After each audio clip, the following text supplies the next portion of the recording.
dangerous lies. Warning: this is a spoiler content. So, watch out and take care. In Chicago, Katie Franklin is a waitress at a Chicago diner who wakes up a sleeping customer, her husband Adam Kettner, who has fallen asleep over his sociological theory and corporate analysis textbooks. They go make out in their car on Katie's break, wishing they could spend more time together, but both so busy with their work and studies, trying to make ends meet. Adam says he can't wait to provide for her the way she deserves.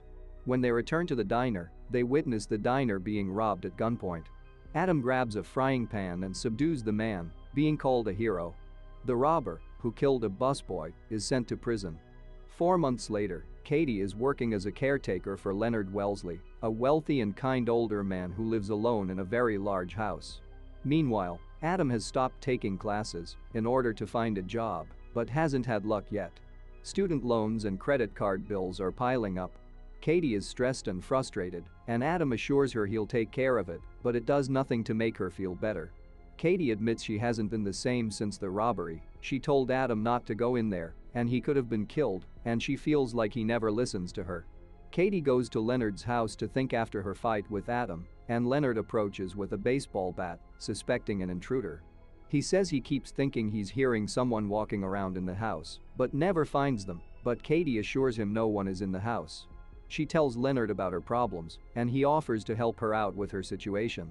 She tells Leonard Adam needs a job, and Leonard hires Adam to do some work tending to the lawn and gardening. Katie is at Leonard's when Mickey Hayden, a real estate agent, comes to the door and tells Katie he represents a client who wants to buy the house. Katie tells him that Leonard has lived in the house his whole life and has no interest in moving, but promises to relay the message. Later, Mr. Calvern from the Caretaker agency comes by the house to do a drop-in on Katie and meet with Leonard. He tells the agency Katie is doing a great job, and when Katie opens her next paycheck from Leonard, she finds that it is wildly over what she is supposed to be paid. She realizes Leonard must have done it after hearing about her money problems.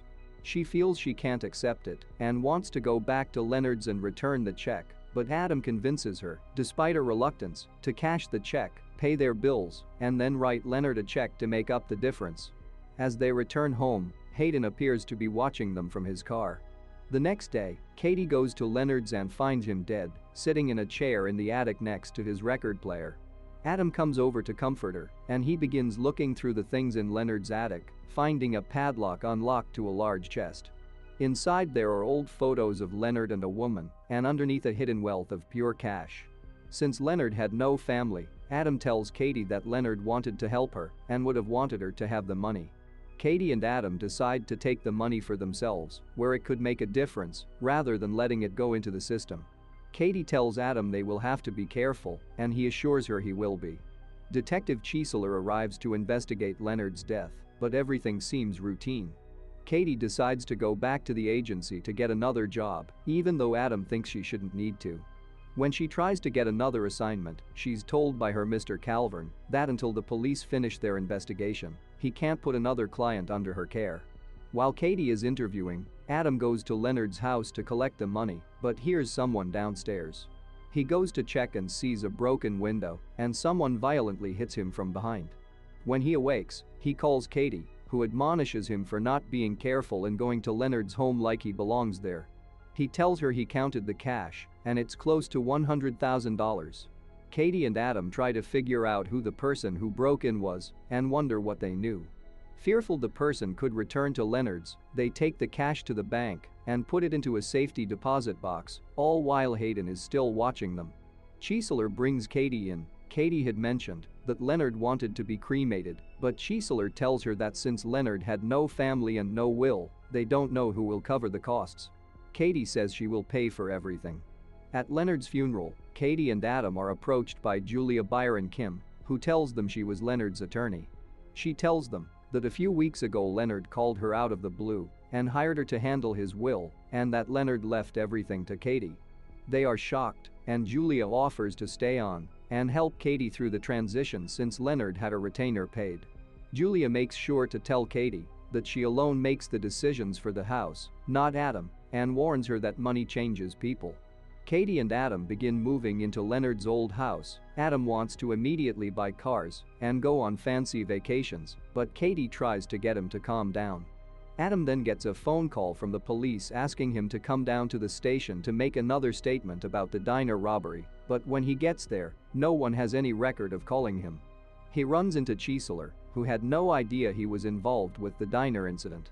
She tells him the assailant from the diner robbery was killed in his cell a few weeks prior. Hayden comes to the house and again tries to get Katie to sell the house, and she refuses. When he gets aggressive and won't leave, she tells him she owns the house now. He accuses the will of being fake, and she tells him she will call the police if he doesn't leave.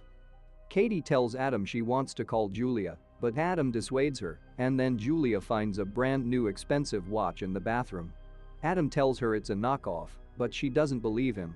Meanwhile, Chiseler finds the situation suspicious, going to check out the diner.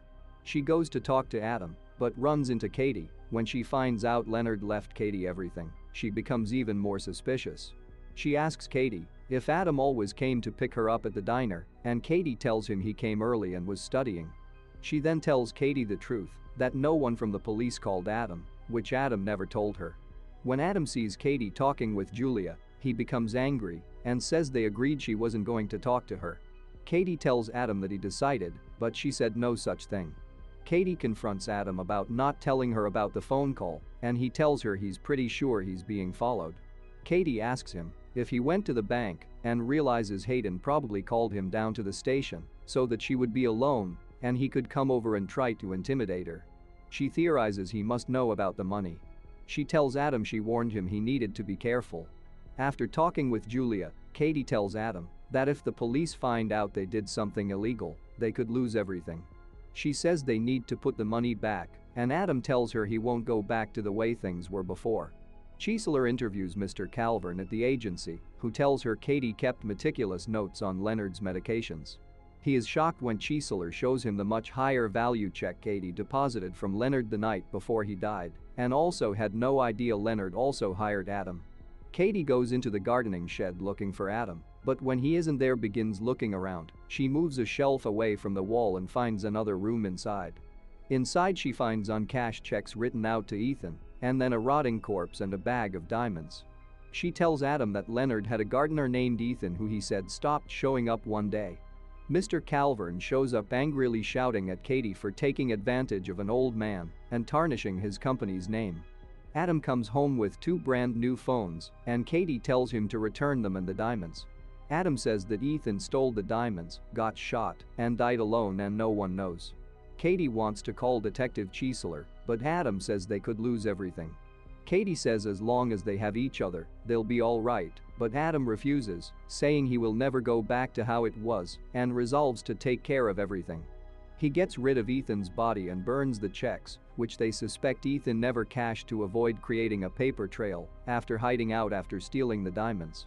That night, Adam hears an intruder in the house, grabs a gun, and jumps out to confront the intruder who turns out to be Mr. Calvern. Shocked, he falls backward down the stairs and dies. Chiseler comes to the scene and tells Katie she knows none of this is her, and explains that everything is suspicious Leonard dying and being cremated, and then it will be found only after so she can't determine if Leonard died of natural causes. She asks if Adam mentioned a Ray Gaskin, the name of the diner robber who she tells Katie was a janitor where Adam was taking classes. She tells Katie not to let Adam take her down with him and urges Katie to come to her. Katie meets with Julia and tells her about the whole situation. They go to the deposit box and find the cash is missing.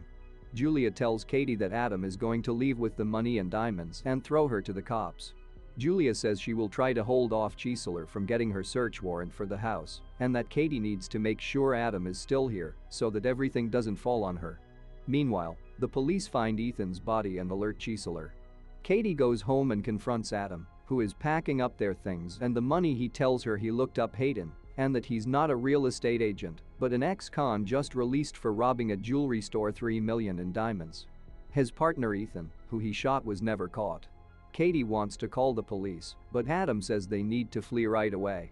Katie is relieved that Julia was wrong and Adam wasn't leaving her and calls her to tell her that, but Hayden appears and holds Katie at gunpoint. Hayden holds Katie hostage as Adam aims a gun at him. Hayden shoots Adam multiple times and then knocks Katie to the ground, but before he can do more, Adam manages to fire a few shots at him, killing him. Katie holds Adam, crying as he says something about the garden and dies. Julia arrives and tells Katie they need to find the diamonds before the police get there, or else she will be implicated. Katie realizes Hayden must have read her book on Leonard's medications and killed him with an overdose. She wonders why Hayden shot Ethan, and Julia begins ranting about how stupid you would have to be to do that with $3 million in diamonds. When Katie realizes she never mentioned how much the diamonds were worth, Julia grabs Hayden's gun and tells her she was a public defender who got Hayden's case and pled him down to 2 years. Together, they worked to track down the diamonds to Leonard but weren't able to locate them. She tells Katie she had no idea Hayden would kill Leonard, having grown impatient, so when that happened, she had to think fast. Katie realizes the will isn't real. Julia says Leonard would have given her the house anyway and begs Katie to tell her where the diamonds are. Katie says Adam hid them and she doesn't know, but wouldn't tell her even if she did. Julia aims the gun at Katie, but Chiesler enters. Julia tries to shoot Chiesler, but Katie shoves her and Chiesler shoots Julia, killing her. Chiesler helps Katie out of the house. 4 months later, Katie is working in her garden and pregnant when Chiesler comes to visit her to let her know the case is closed and that Adam was cleared of being a suspect. Chelsea says they searched high and low but never found the diamonds. Katie turns on the sprinklers and heads inside. The water from the garden begins washing, revealing the diamonds.